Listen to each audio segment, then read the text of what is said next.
Welcome back to our special coverage of the Russian invasion of Ukraine. Well, let's continue the conversation with Commodore Kole Olaomi, who's the head of the Criminology and Security Studies Department at Chrisland University, Abeokuta. Well, thank you very much, Commodore, for staying with us on the program. Essentially, we've heard different views this morning. First, the Mexican president, who says that, you know what, shipping guns, ammunitions, and all of that to Ukraine will only increase the body counts, the casualty rates. We've also heard from UNICEF this morning saying there should be some form of peace talks, at least for the children who are a major casualty in all of this. But on the flip side, we've seen NATO, particularly the Polish Prime Minister, saying that NATO needs to do more, shipping arms and all of that to Ukraine. In fact, the Ukraine government has even given a wish list, as it were, of the things they need. So looking at all of these sides to the story, I wonder what you make of it. Thank you very much for having me. For most of us that have been following the Ukrainian... Please go ahead, Commodore, I can hear you. Yeah, for most of us that have been following the Ukrainian problems, we don't really understand the concept of warfare. Sometimes we mix, warfare with battle successes or theater operations. The war in Ukraine is actually beyond those scale. That's why you are seeing countries like Mexico, European Union, Turkey having, jostling for recognitions and trying to shape their alliances. The end of this conflict is going to teach us one lesson, that the world is still in a primitive stage.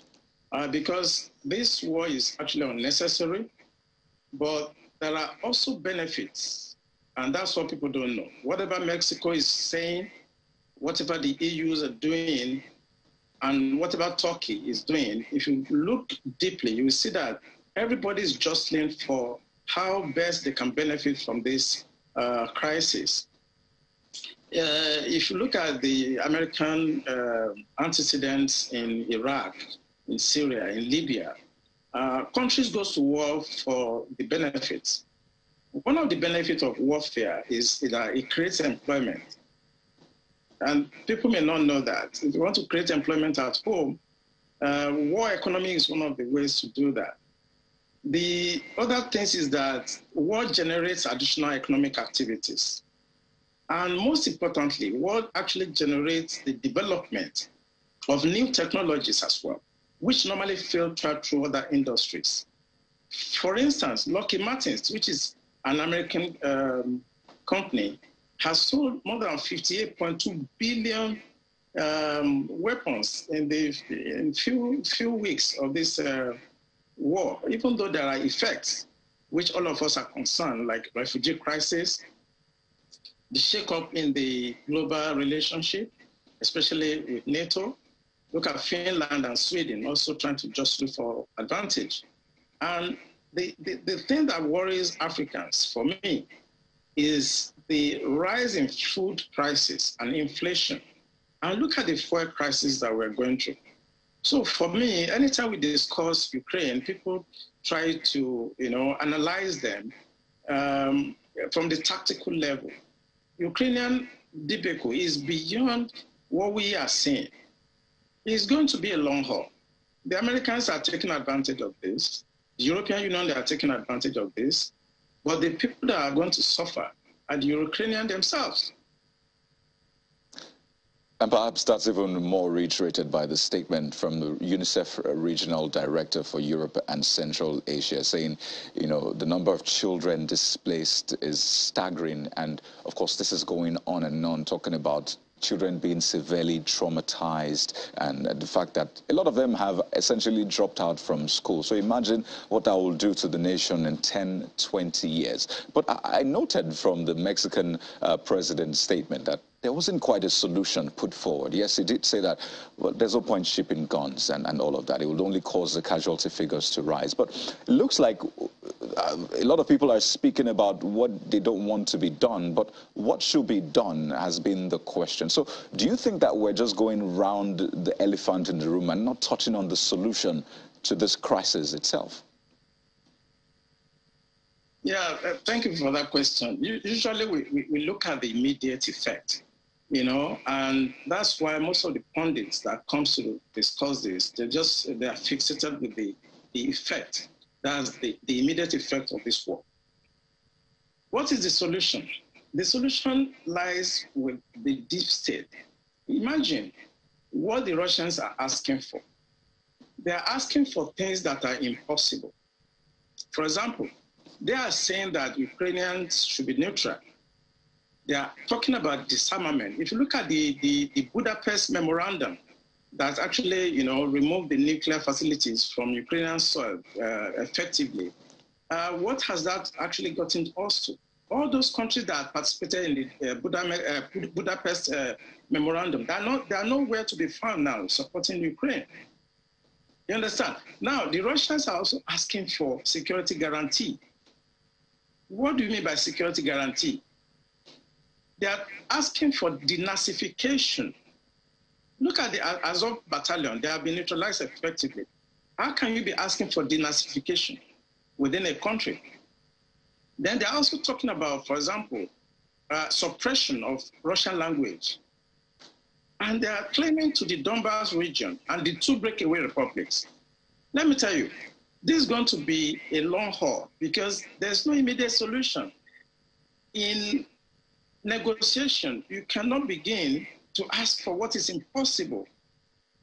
If Russia continue on this thread, then we're going to have a situation on our hand that's going to lead to another iron curtain. The Cold War is just beginning. And my challenge or my concern is the position of China, especially as it has to do with Taiwan. So if this thing continues to expand in scope, the people that are going to suffer are majority the poor people, the children, the aged. The deep state I mentioned earlier sometimes do things like this because this is what makes them rich. This is what makes them to have more money. But we should continue to look at the problem that this is causing for humanity. And they should tell Putin, if they can get across to him that whatever he's doing is going down in history. People are going to study what he has done, and they're going to put him in the position of Stalin. I believe that the West also should stop taking advantage and making money from this war and try to put an end to it. But I want to predict the quick fix to this challenge today, if Russia implode from within, and I think that is what the CIA and other big intelligence organizations should be focusing on. This war cannot end except Russia implode from within. A few hours ago, there was an explosion very close to Moscow. People are beginning to act within Russia.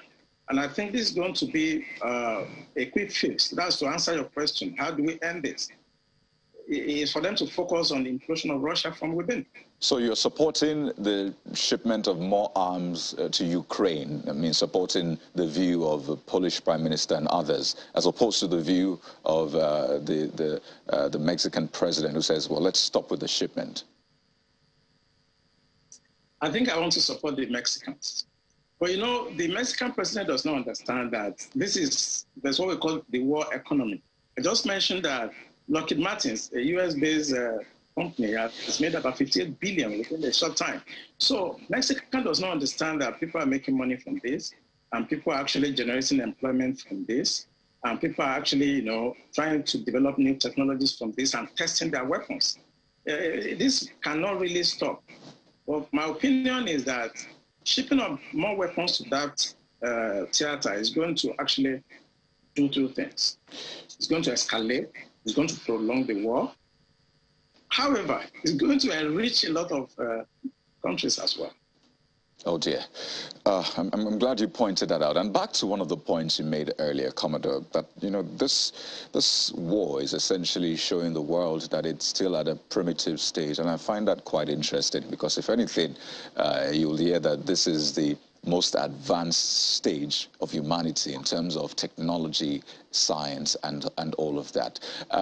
So I think that's instructive to hold that statement you made. But do you see a chance for perhaps a peace talks, a successful peace talks, because we've seen the breakdown of successive peace meetings, but do you still see a chance that maybe that might be the solution we're looking for?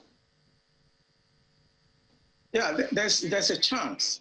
There's a chance if the deep state will stop profiteering from what is going on. We have to look 30,000 feet.